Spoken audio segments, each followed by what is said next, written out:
Hello বন্ধুরা, welcome back my take channel. আপনারা যেখানেই আছেন আশা করি সকলেই সুস্থ আছেন, ভালো আছেন। তো আজকে ভিডিওটি শুরু করার আগে কিছু কথা বলে নিই। আপনারা সকলেই জানেন যে আমার এই চ্যানেলে বিল্ডিং সংক্রান্ত ভিডিও পোস্ট করা হয় এবং তার সম্পর্কে কিছু আলোচনা করা হয়। তো আপনারা যেখান থেকেই দেখেন না কেন ভিডিওটিকে অবশ্যই শেয়ার করে দেবেন, যাতে করে অন্যরা দেখার সুযোগ পেয়ে যায়। আর আজকের এই ভিডিওটি অত্যন্ত গুরুত্বপূর্ণ একটি ভিডিও হতে চলেছে, আপনারা সঙ্গে থাকুন। তো চলুন ভিডিওটি শুরু করা যাক।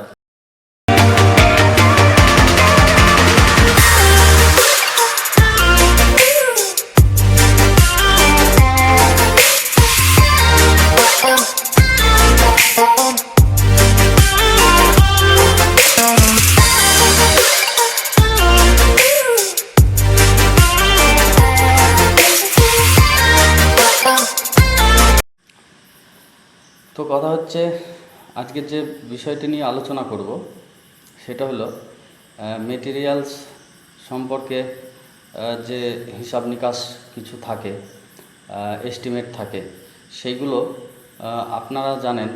আপনারা যারাই বাড়ি তৈরি করেছেন হয়তো আপনারা অবগত আছেন যে মিস্ত্রির সঙ্গে প্রথম যখন কথা বলা হয় যে আমার কী পরিমাণের মেটেরিয়ালস লাগবে, ইট থেকে শুরু করে সিমেন্ট, বালি, রড, প্রতিটি জিনিস, তার কাছ থেকে যখন আমরা এস্টিমেট নিতে যাই তখন দেখা যায় কি হয়, উনি একটি আনুমানিক হিসাব আপনাদেরকে বলে দেয় যে এত সেফটি বালি লাগবে।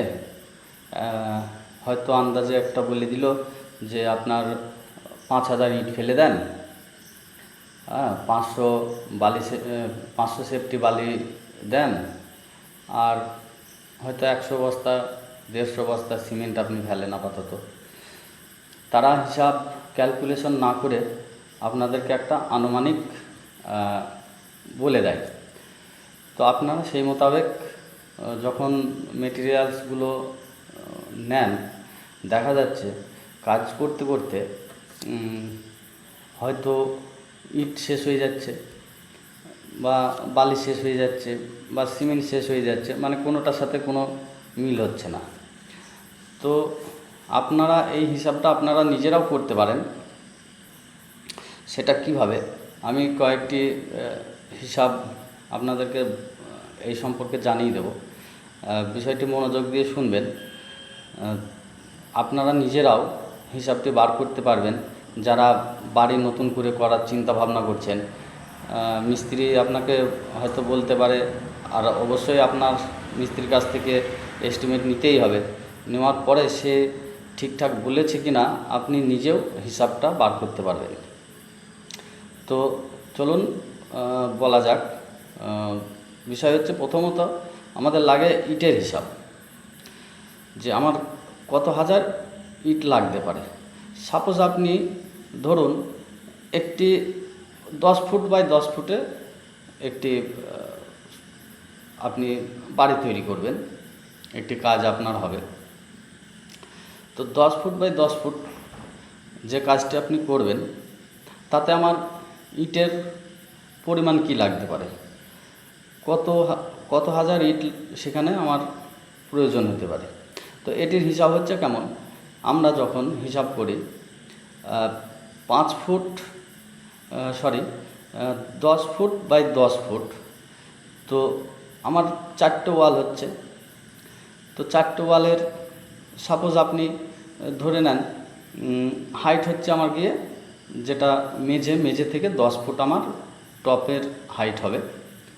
তো মেঝে লেভেল থেকে আমি যদি 10 ফুট হিসাব করি, তাহলে হিসাবে আসবে আমার ওই যে লেন্থ, যেটা হাইট এবং যেটা আপনার হচ্ছে গিয়ে লং যেটা 10 ফুট। তো 10 ফুট ইন্টু 10 ফুট, 10কে মানে 10-এর সাথে 10-এর আপনাকে গুণ করতে হবে। 10 ইজকাল টু 10, ঠিক আছে। তো এবার আপনি 10কে 10 দিয়ে যখনই গুণ করলেন, সেটা আমার ইজকাল টু হয়ে বেরিয়ে আসছে 100 ফুট। তো 100 ফুট যখন আপনি গাঁথনি করবেন, যদি আপনি 5 ইঞ্চি গাঁথনি করেন, তাহলে আপনার সেই ক্ষেত্রে ইট লাগবে হচ্ছে গিয়ে 450 পিস। তো 450 পিস ইট আমার 100 সেফটিতে মানে 100 ফুটের গাঁথনিতে লাগছে। তো এবার যদি আপনি ফুটে চলে আসেন, তাহলে আমার 1 ফুটে কটা লাগবে গাঁথনি করতে? 1 ফুট বাই 1 ফুট গাঁথতে গেলে আমার সেখানে 4.5 পিস ইটের প্রয়োজন হবে।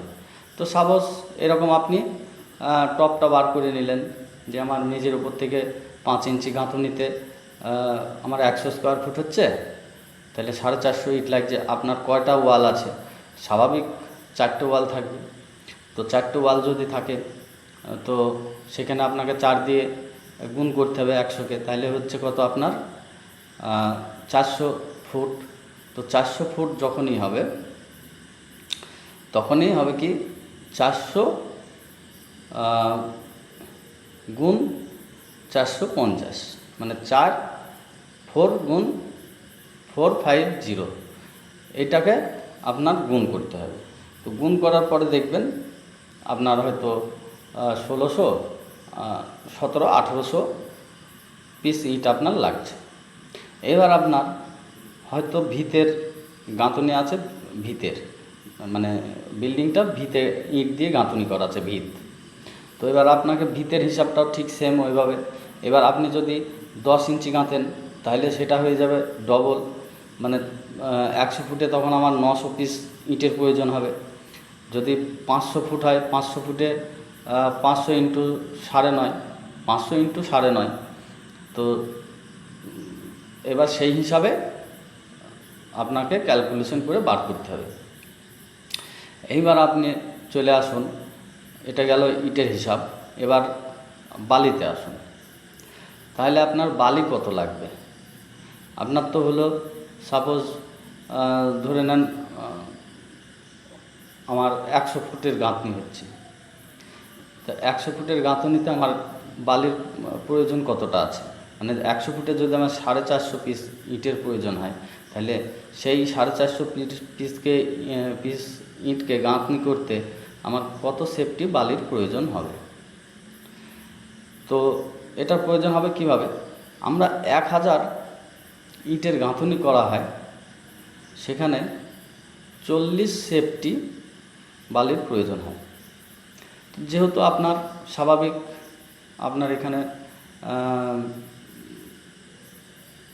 দেখা যাচ্ছে গিয়ে 450 পিস ইট, তার মানে ওই 20 সেফটির আশপাশে আপনার ইটের প্রয়োজন হবে 100 ফুট গাঁথনি করতে। তো 100 ফুটের গাঁথনি করতে যদি আপনার 20 ফুট বালির প্রয়োজন হয়, এবার আপনার হিসাব করে বার করে নেবেন আপনারা যে আপনার কত ফুট গাঁথনি হবে বা কত হাজার পিস ইটের গাঁথনি হচ্ছে। তারপরে হচ্ছে কি আপনার আসছে আমাদের সিমেন্ট। তো সিমেন্ট আপনার দেখা যাচ্ছে সাপোজ ধরে নেন আমার 450 পিস ইটকে আমি গাঁথনি করব। তো আমাদের হিসাব হচ্ছে কি যে 1000 পিস ইটের গাঁথনিতে যদি 40 ফুট বালির প্রয়োজন হয়, সেই জায়গায় আমার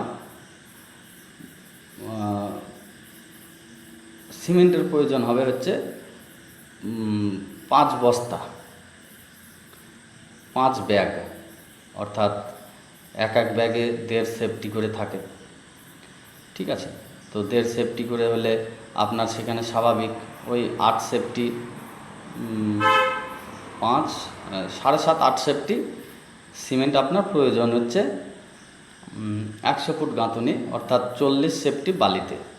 তাহলে আপনার 450 পিস ইটের গাঁথনি বা 20 সেফটি বালির গাঁথুনিতে আমার সিমেন্ট সেখানে প্রয়োজন হবে 4 সেফটি। ঠিক আছে, এ তো একটা ইট, বালি এবং সিমেন্টের হিসাবটা আপনারা আশা করি বুঝতে পেরেছেন। তো এরপর আসছে কি আমাদের না পাথরের হিসাব। পাথরটা কিভাবে লাগে? পাথর আপনার যখন আমরা ঢালাই করি, ঢালাইয়ের সিমেন্টের হিসাবে অর্থাৎ বালির হিসাবে, সিমেন্ট অথবা বালির থেকে আমাদের পাথরের হিসাব বার করা যায়। যেটা হচ্ছে আপনার যদি 30 ফুট বালির কাজ হয়, সেখানে আপনাকে 40 ফুট পাথর লাগাতে হবে। অর্থাৎ 4 ফুটে 4 ইন্টু 3 ইন্টু 1, এটা হচ্ছে পাথরের ক্ষেত্রে প্রয়োজন, ঢালাইয়ের ক্ষেত্রে পাথরের প্রয়োজন। তো ঢালাইয়ের ক্ষেত্রে পাথর আমাদের লাগছে কি, মানে 4 ফুট পাথর, 3 ফুট বালি, 1 ফুট সিমেন্ট। তো এবার আপনাকে হিসাব করতে হবে যে আপনার ঢালাই কত স্কোয়ার ফুট হবে, সেই হিসাবে আপনাকে বার করে নিতে হবে। এগুলো খুবই সাধারণ, আপনারা নিজেরাও পারবেন একটু চেষ্টা করলে। তো এবার আসছে কি আমাদের রড বেশিরভাগ আমাদের ছাদের হিসাবে লাগে, তাছাড়া বাদবাকি যেগুলো আছে সেগুলো পিচের হিসাবে চলে আসে। ওগুলো আপনার রানিং স্কোয়ার ফুটে, যেমন আমাদের নিউটন ঢালাইয়ের সময় এগুলো রানিং ফুট মাপা হয়, রানিং ফুট মেপে সেটা রডের হিসাবটা বার করা হয় কত পিস লাগবে না লাগবে। আর ছাদের ক্ষেত্রে যেটা হচ্ছে সেটা হচ্ছে 100 স্কোয়ার ফুট ছাদ ঢালাইয়ে আমাদের 70 কেজি রড প্রয়োজন হয়। 70 কেজি রড প্রয়োজন হয়। যদি প্রপার ছাদের রড বাইন্ডিং করা যায় তাহলে 70 কেজি রডই প্রয়োজন হবে। ওর নিচে রড দিলে প্রপার রড বাইন্ডিং হবে না।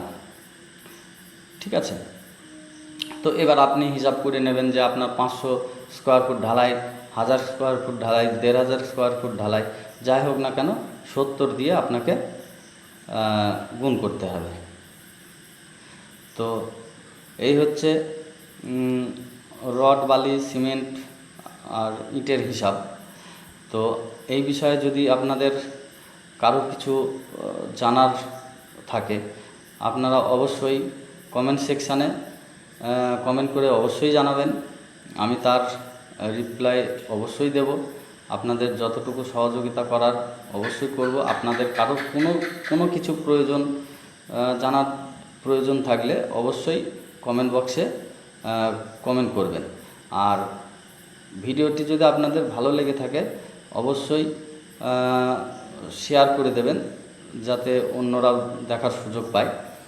আর যারা আমার এই চ্যানেলে নতুন আছেন তারা চ্যানেলটিকে সাবস্ক্রাইব করে রাখবেন, কারণ আমার এই চ্যানেলে অনেক বিল্ডিং রিলেটেড ভিডিও পোস্ট করা হয়, আপনারা অনেক কিছু জানতে পারবেন। তো যাই হোক, আজকের ভিডিওটি এই পর্যন্তই। আবার দেখা হচ্ছে নেক্সট ভিডিওতে।